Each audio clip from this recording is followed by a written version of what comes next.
My name is Ashleigh Visaui, and I'm at Talbot for Women.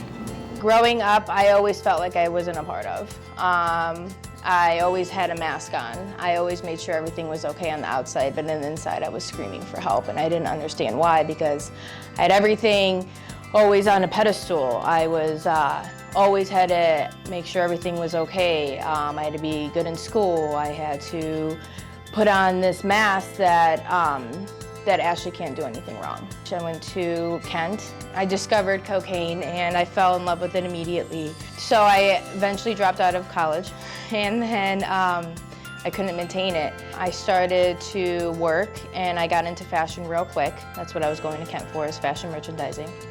And I succeeded very well.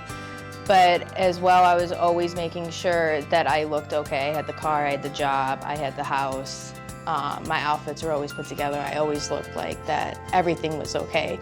And then my life just took off when I hit like 25. I got introduced to heroin, and it's something that I never said I would do.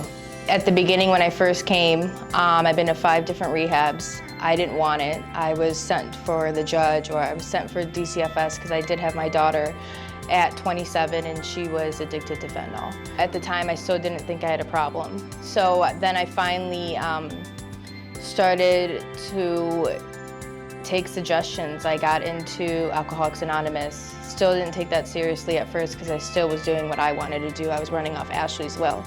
And I went to this other treatment center where the seed was planted. I saw these women laughing, having fun in sobriety. I'm like, there's no way that these women are having all this fun. I wanted what they had, so I got to work, and I put a lot of work in. I got out of here. My goal was to go to sober living, get off probation, get my full custody back of my daughter, get a job, get a car, and get a house, and graduate drug court. And I've done all those things in almost 2 years of my sobriety. I was taught very early in my recovery to pick up that phone, and I still pick up that phone. Doesn't matter. I have many women who I walk hand in hand with, but it's just what I have to do because my disease gets very, very loud, and I can't listen to my own thinking. My favorite activity, honestly, is being in this room with all these women who I've been with since the beginning when I came here last year, and watching these women grow and getting the taste of sobriety, and they're chasing for it.